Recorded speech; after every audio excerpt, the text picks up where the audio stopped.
देश के प्रधानमंत्री नरेंद्र मोदी ने उत्तराखंड पहुंचकर दिल्ली देहरादून इकोनॉमिक कॉरिडोर का लोकार्पण कर 3 राज्यों को रफ्तार की सौगात दी है। इसके अलावा 1000 मेगावाट क्षमता के देश के पहले वेरिएबल स्पीड पंप स्टोरेज संयंत्र का भी लोकार्पण किया, जिसके बाद उन्होंने देहरादून के गढ़ीकैंट स्थित जसवंत सिंह ग्राउंड में जनसभा को संबोधित किया, जहां पीएम मोदी ने अपने संबोधन की शुरुआत गढ़वाली और कुमाऊनी में सबको नमस्कार के साथ की। जिसके बाद पीएम मोदी ने सभी का आभार जताते हुए कहा कि आज देश में पर्व त्योहार की उमंग है, विभिन्न हिस्सों में नववर्ष का आगमन हुआ है। मैं देशवासियों को बैसाखी बोहाग की शुभकामनाएं देता हूं। साथ ही कहा कि अगले कुछ दिनों में चारधाम यात्रा शुरू होने जा रही है। मैं पंच बद्री, पंच केदार, पंच प्रयाग और यहाँ के आराध्य देवों और माँ संतला माता को प्रणाम करता हूँ। तो वहीं इतने बड़े प्रोजेक्ट को पूरा करने में मां डाट काली का भी आशीर्वाद मिला। उत्तराखंड 26वें वर्ष में प्रवेश कर चुका है। आज से प्रगति में एक और उपलब्धि जुड़ी है। इस शताब्दी का तीसरा दशक उत्तराखंड का दशक होगा। पीएम मोदी ने कहा कि हमारी सरकार अभूतपूर्व काम कर रही है। ऐसे इंफ्रास्ट्रक्चर के लिए साल में पूरे देश में 2 लाख करोड़ भी खर्च नहीं होते हैं, आज 12 लाख करोड़ से ऊपर होते हैं। उत्तराखंड में ही 2.25 लाख करोड़ से ऊपर की परियोजनाओं का काम जारी है। अंत में पीएम मोदी ने कहा कि मैं उत्तराखंड आऊं और फौज की बात ना हो, बात अधूरी रहती है। गढ़ीकैंट शहीद जसवंत सिंह रावत के शौर्य को देश कभी भुला नहीं सकता। 1 रैंक 1 पेंशन के माध्यम से हमने करीब 1.25 लाख करोड़ खर्च किए हैं। अभी देख रही है कि दुनिया में कितना बड़ा संकट आया है। इसे दुनिया के विकसित देशों में भी कितना हाहाकार मचा है। ऐसी मुश्किल हालत में भी सरकार का निरंतर प्रयास है कि हमारी बहनों को कम से कम परेशानी हो। साथियों, बहनों बेटियों की भागीदारी का एक और महत्वपूर्ण पड़ाव अब देश के सामने है। 4 दशकों के इंतजार के बाद संसद ने नारी शक्ति वंदन अधिनियम पारित किया था। इससे विधानसभा और लोकसभा में महिलाओं के लिए 33% आरक्षण तय हो गया। सभी दलों ने आगे आकर इस महत्वपूर्ण कानून को समर्थन दिया। अब महिलाओं को ये जो हक मिला है ना, इस हक को लागू करने में देर नहीं होनी चाहिए। अब ये लागू होना चाहिए। अब जो 2029 में लोकसभा के चुनाव होंगे और तब से लेकर के आगे विधानसभा के भी चुनाव आते रहेंगे, जो भी चुनाव आते रहेंगे 2029 से ही ये लागू हो जाना चाहिए। ये देश की भावना है, ये देश की हर बहन बेटी की इच्छा है। मातृशक्ति की इसी इच्छा को नमन करते हुए 16 अप्रैल से संसद में विशेष चर्चा तय की गई है।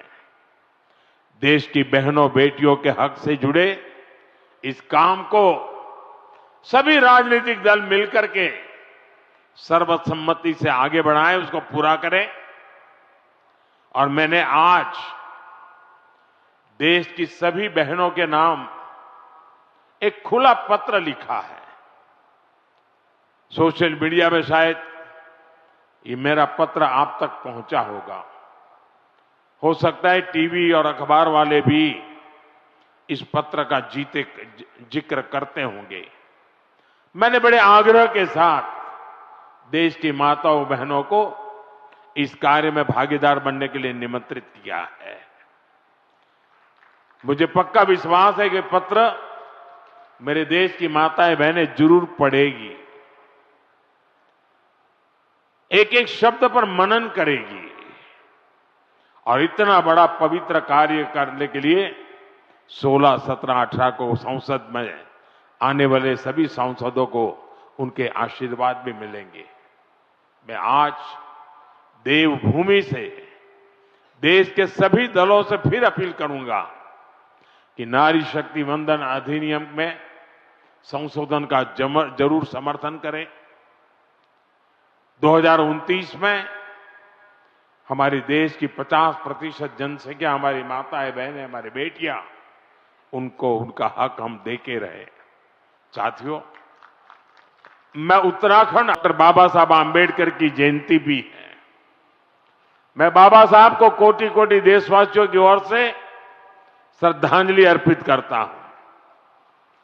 बीते दशक में हमारी सरकार ने जो नीतियां बनाई, जो निर्णय लिए, वो संविधान की गरिमा को पुनर्स्थापित करने वाले रहे हैं।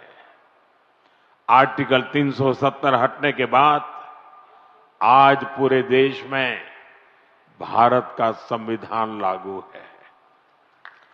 जिन दर्जनों जिलों में माओवाद, नक्सलवाद खत्म हुआ है, वहां भी अब संविधान की भावना के अनुरूप काम हो रहा है। देश में समान नागरिक संहिता लागू हो, यह हमारे संविधान की अपेक्षा है।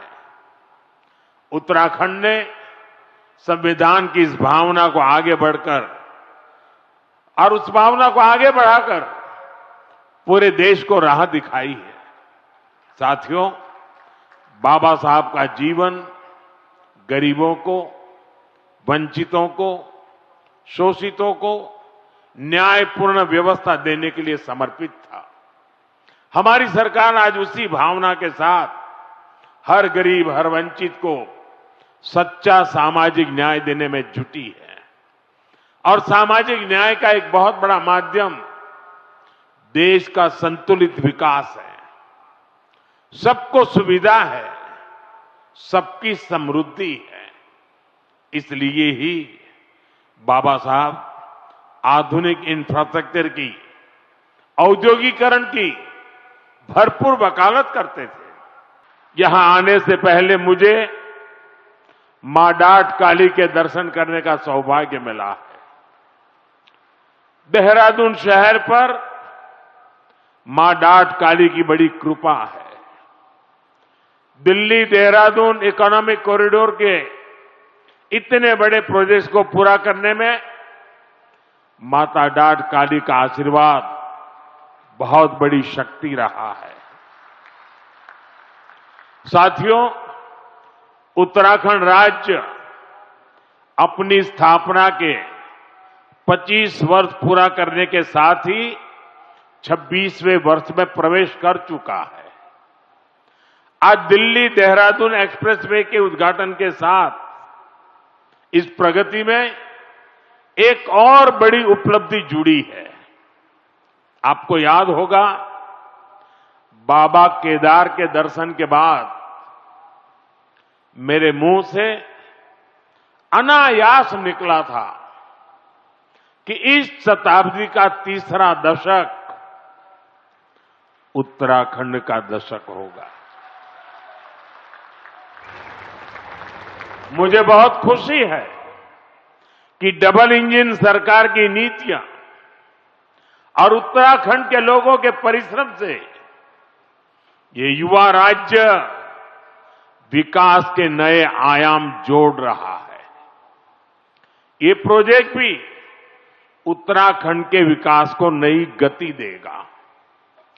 इस एक्सप्रेसवे का बहुत बड़ा हिस्सा यूपी से होकर गुजरता है। इससे गाजियाबाद, बागपत, बड़ौद, शामली और सहारनपुर जैसे अनेक शहरों को भी बहुत फायदा होगा। टूरिज्म के लिहाज से यह प्रोजेक्ट बहुत अहम है। मैं पूरे देश को इस प्रोजेक्ट की बहुत बहुत बधाई देता हूं। साथियों, आज डॉक्टर बाबा, मैं आज देश भर के सभी पर्यटकों और तीर्थयात्रियों से भी एक आग्रह करना चाहता हूं। हमारे पहाड़, ये वन क्षेत्र, ये देवभूमि की धरोहर, ये बहुत ही पवित्र स्थान है। ऐसे स्थानों को साफ सुथरा रखना ये हम सभी का कर्तव्य है। यहां रहने वालों का भी और यात्री के रूप में आने वालों का भी। इन इलाकों में प्लास्टिक की बोतलें, कूड़े कचरे का ढेर, ये देवभूमि की पवित्रता को ठेस पहुंचाता है। इसलिए बहुत आवश्यक है कि हम देवभूमि के इन स्थानों को, हमारे इन तीर्थ स्थलों को स्वच्छ रखें, सुंदर रखें। साथियों, अगले वर्ष हरिद्वार में कुंभ का भी आयोजन होना है। हमें आस्था के इस संगम को दिव्य, भव्य और स्वच्छ बनाने में कोई कोर कसर बाकी नहीं छोड़नी है। आनंदीबेन पटेल जी, उत्तर प्रदेश के मुख्यमंत्री आदरणीय योगी आदित्यनाथ जी, उप मुख्यमंत्रीगण, दिल्ली की मुख्यमंत्री बहन रेखा गुप्ता जी, केंद्रीय राज्य मंत्री अजय टमटा जी, मंच पर आसीन हमारे सभी सम्मानित पूर्व मुख्यमंत्रीगण, राज्य मंत्रिमंडल के मेरे सभी सहयोगीगण, माननीय सांसदगण, विधानसभा अध्यक्ष श्रीमती रितु खंडूरी जी, माननीय विधायकगण, भारतीय जनता पार्टी के प्रदेश अध्यक्ष और राज्यसभा के सांसद आदरणीय महेंद्र भट्ट जी एवं आदरणीय प्रधानमंत्री जी को सुनने के लिए इतनी भारी संख्या में उपस्थित सभी माताओं, बहनों, वरिष्ठजनों एवं युवाओं का मैं आज इस ऐतिहासिक कार्यक्रम में आप सबका हृदय से स्वागत करता हूं, आप सबका अभिनंदन करता हूं। भाइयों बहनों, आदरणीय प्रधानमंत्री जी का प्रत्येक कार्यक्रम विशिष्ट होने के साथ साथ ऐतिहासिक भी होता है, परंतु आज का दिन कई मायनों में विशेष है। आज जहां आज उत्तराखंड के विकास की लाइफलाइन, देश की लाइफलाइन के साथ दिल्ली देहरादून इकोनॉमिक कॉरिडोर के रूप में जुड़ रही है, वहीं आज देश में सामाजिक सौहार्द एवं समरसता को मजबूत करने के लिए वंचित वर्ग को समाज की मुख्य धारा में जोड़ने वाले महापुरुष भारत रत्न बाबा साहब डॉक्टर भीमराव अंबेडकर जी की जन्म जयंती है। मैं संविधान निर्माता डॉक्टर बाबा साहब भीमराव अंबेडकर जी की इस जयंती के अवसर पर उनको अपनी भावांजलि अर्पित करता हूं। इसके साथ ही जहां आज भगवान सूर्य मेष राशि में प्रवेश कर रहे हैं और हमारे सिख भाई बहन खालसा पंथ की स्थापना के प्रतीक स्वरूप सिख नववर्ष मना रहे हैं, वहीं हमारे अन्नदाता प्रकृति की उपासना करते हुए बैसाखी पर्व को हर्षोल्लास से मना रहे हैं। मैं बैसाखी की भी आप सभी को हार्दिक बधाई एवं शुभकामनाएं देता हूं। भाइयों बहनों, 2014 से पूर्व का समय हम सभी को याद होगा, जब देश के विकास की गाड़ी पूरी तरह से थम चुकी थी, देशवासियों का उत्साह ठंडा पड़ चुका था, वरिष्ठ जन हताश और निराश थे, महिलाओं के आंसू सूख चुके थे, युवा पीढ़ी के कंधे झुक चुके थे और सेनाओं का मनोबल जवाब दे रहा था। ऐसे में देश की बागडोर जिन मजबूत हाथों में संभाली, वे राष्ट्र ऋषि आदरणीय प्रधानमंत्री नरेंद्र मोदी जी आज हम सब के बीच में उपस्थित हैं। मैं आप सबकी तरफ से, अपनी तरफ से उनका एक बार जोरदार तालियों से आप सब उनका स्वागत करेंगे, अभिनंदन करेंगे। ये हमारा सौभाग्य है कि देवभूमि उत्तराखंड को आज उनके प्रधानमंत्री बनने के बाद 28वीं बार आदरणीय प्रधानमंत्री जी का स्वागत करने का शुभ अवसर प्राप्त हो रहा है। यह आदरणीय प्रधानमंत्री जी का हमारे राज्य के प्रति अगाध प्रेम का प्रतीक है। आदरणीय प्रधानमंत्री जी जब भी उत्तराखंड आए हैं, देवभूमि उत्तराखंड के लिए कोई न कोई विशेष सौगात लेकर अवश्य आए हैं। चाहे बाबा केदार की पुण्य धरा से 21वीं सदी का तीसरा दशक उत्तराखंड का दशक होगा कहकर हमारा उत्साह बढ़ाना हो, या जिसको भारत का अंतिम गांव कहा जाता था, सीमांत गांव माणा में आकर उसे देश का प्रथम गांव घोषित करना हो, या इन्वेस्टर समिट के उद्घाटन के अवसर पर बेड इन उत्तराखंड का संदेश देना हो, या महादेव के पवित्र तीर्थ आदि कैलाश के दर्शन कर इस तीर्थ की सुंदरता को विश्व पटल पर रखना हो, राष्ट्रीय खेलों के उद्घाटन समारोह में पधारकर पूरे देश के समक्ष देवभूमि को खेल भूमि के रूप में नई पहचान दिलाना हो, या हर्षिल मुखवा की धरती से शीतकालीन पर्यटन को बढ़ावा देने का आह्वान करना हो, या फिर राज्य के रजत जयंती वर्ष के अवसर पर अगले 25 वर्षों के लिए राज्य को एक नया विजन देना हो। आपका देवभूमि में आगमन देवभूमि के लिए हमेशा शुभ एवं कल्याणकारी हो रहा है। और आज जब आप पुनः उत्तराखंड आए हैं, तो 12,000 करोड़ रुपए की लागत से बने एशिया के सबसे लंबे एलिवेटेड वाइल्ड लाइफ कॉरिडोर की सौगात लेकर आए हैं। इसके लिए उत्तराखंड में दिल्ली देहरादून इस इकोनॉमिक कॉरिडोर का उद्घाटन प्रधानमंत्री करने जा रहे हैं। ये केवल आर्थिक कॉरिडोर नहीं है, तो ये उत्तराखंड के विकास को गति देने वाला, आर्थिक विकास के साथ साथ रोजगार को निर्माण करने वाला और पर्यटन को गतिशीलता देने वाला ऐसा प्रकल्प है। यह एक्सप्रेसवे बनने से देहरादून, हरिद्वार, ऋषिकेश सहित समूचे उत्तराखंड के लिए एक आर्थिक, सामाजिक और औद्योगिक विकास के लिए नए द्वार खुलने वाले हैं। इसकी लागत 12,000 करोड़ रुपए है। ये 213 kilometre 6 lane greenfield express highway है, जो दिल्ली मेरठ एक्सप्रेस हाईवे से शुरू होकर अक्षरधाम से शास्त्री पार्क, खजूरी खास, बागपत, शामली, मुजफ्फरनगर, सहारनपुर से देहरादून तक आता है। अभी दिल्ली से देहरादून जाने के लिए 22 किलोमीटर डिस्टेंस भी कम होने वाला है। अभी 8 घंटे लगते हैं, अब ये सफर 2 से सवा 2 घंटे में हो जाएगा, जिसके कारण यहाँ के विकास के लिए बहुत गतिशीलता मिलेगी। सहारनपुर बाईपास से हरिद्वार तक 51 किलोमीटर 6 लेन का स्पर रोड जून में, उसका भी हम उद्घाटन करेंगे। गणेशपुर से देहरादून के बीच 12 किलोमीटर का एलिवेटेड कॉरिडोर है। उसके साथ हमने वाइल्ड लाइफ के लिए विशेष रूप से प्रोटेक्ट किया है।